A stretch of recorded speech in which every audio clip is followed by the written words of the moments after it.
उत्कृष्ट जीवन की पहचान। जरा गंभीर होकर देखिए कि इंसान किन चीज़ों में व्यस्त है, कौन सी आदतों को, ढर्रों को उसने अपना रखा है तथा कैसे वो अपने को बंधन में अनुभव कर रहा है। हमारी चेतना समान ही है, बस अंतर है तो उस बोध का जो किसी मनुष्य को सही कार्य में लगाता है और किसी को व्यर्थ बातों और निष्क्रिय प्रयोजनों में। चेतना का सिद्धांत कहता है कि हम सभी को उत्कृष्टता का पक्षधर होना चाहिए, सच्चाई एवं ईमानदारी से जीना चाहिए, परंतु हमारे विषय ऐसे हैं कि उन्हें यदि ठीक प्रकार समझा न जाए, उनसे निवृत्ति का उपाय न ढूंढा जाए तो देखते ही देखते यह समाज पतन के गर्त में चला जाएगा। हमारे भीतर एक अबूझ तत्व है जिसे अंतर आत्मा कहते हैं। वह जिसकी सक्रिय है वह भूल कर भी पाप और पतन के मार्ग में नहीं जा सकता। ऐसा इसीलिए क्योंकि अंतर आत्मा की शक्ति सामर्थ्य इतनी अधिक है कि उसे दबा पाना हमारे वासना के अतिरेक से क्षुब्ध मन के लिए संभव नहीं।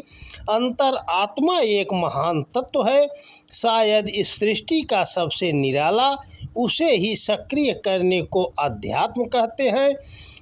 अब बात आती है कि आधुनिक के इस दौर में चलन की घुड़दौड़ के मध्य ऐसा क्या है जो मनुष्य को उन विषयों में लगाए हैं जो उसके लिए कतई लाभदायक नहीं।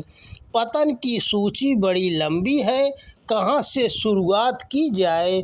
आप स्वयं को समझ लीजिए कि क्या क्या है जो मानव चेतना को गिराए हैं एवं उसके विकास का पथ अवरुद्ध किए हैं।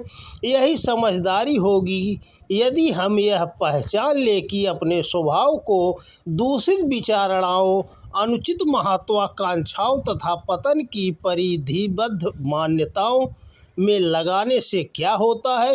मनुष्य का चित्त विकार ग्रस्त होता है, इसका जीवन परावलंबी होता है तथा उत्कर्ष से कहीं दूर जा गिर पड़ता है। यही वर्तमान समय में मनुष्य की एक सबसे बड़ी समस्या है कि उसे सही विषय चुनना नहीं आता। उसका सारा का सारा समय व्यर्थ के असमंजसों में तथा अपने पतन के मार्ग पर जा लगता है। ऐसा इसीलिए क्योंकि व्यवहारिक रूप से उसे यह शिक्षा नहीं दी गई कि सही विषय पकड़ा कैसे जाए। आत्मचिंतन और आत्मगौरव से रहित मनुष्य किस प्रकार अपनी बाहरी संभावनाओं में विचरण करता है तथा भीतर का विषय उसे ज्ञात नहीं होता। यही वर्तमान समाज एवं पीढ़ी का सबसे बड़ा दुष्चक्र है। आदत बस कोई यदि स्वेच्छा का गलत इस्तेमाल करे और परिणाम स्वरूप वह पतन के मार्ग में जा गिरे और फिर उबरे नहीं तो इसे क्या कहा जाएगा। पहले तो यह पढ़ाई कराई नहीं जाती कि वातावरण के साथ किस प्रकार का व्यवहार करना है, किन सूचनाओं को मन में रखना है, कैसा आचरण करना है, कौन से विषय हैं जिन पर हमारा ध्यान जाना चाहिए तथा कैसे अपनी मनोभूमि को परिष्कृत बनाया जाए। समझदार मनुष्य एक ही बात का ध्यान रखता है कि मुझे अंततः अपनी भलाई के मार्ग पर ही जाना है, मुझे परमात्मा के बताए मार्ग पर ही चलना है। यही मेरी नियति है एवं मेरा स्वभाव भी।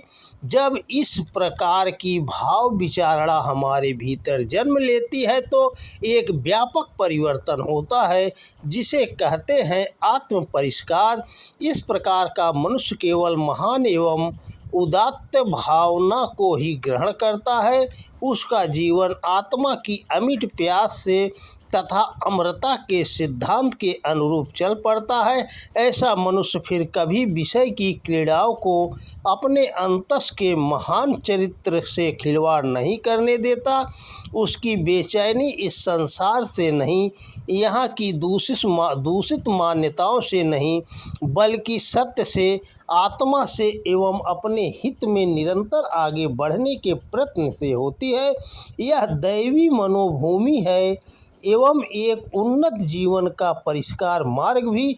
जो सोए हुए हैं उन्हें जगाया जाना है। आनंद की तृप्ति को वासना के अतिरेक से पूरा करना ही आज की विषय क्रीड़ा का मूल आधार है। सच्चाई यह है कि मनुष्य ने उस ऊंची चीज़ की कीमत नहीं जानी है जिसे आत्मा कहते हैं। वह मोबाइल फ़ोन के गेम्स में नहीं, ना ही वह टीवी पर दिखाए जा रहे अन्य नाटकों में।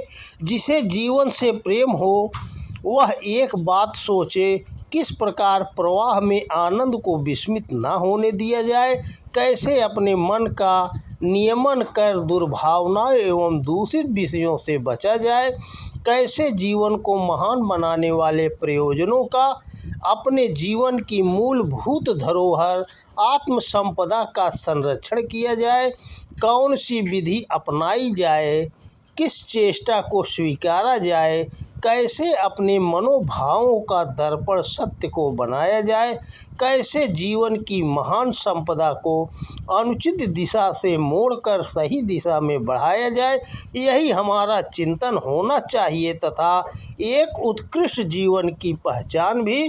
तो दोस्तों नमस्कार, वीडियो पसंद आए तो ज़्यादा से ज़्यादा शेयर करें। जय श्री कृष्णा, राधे राधे।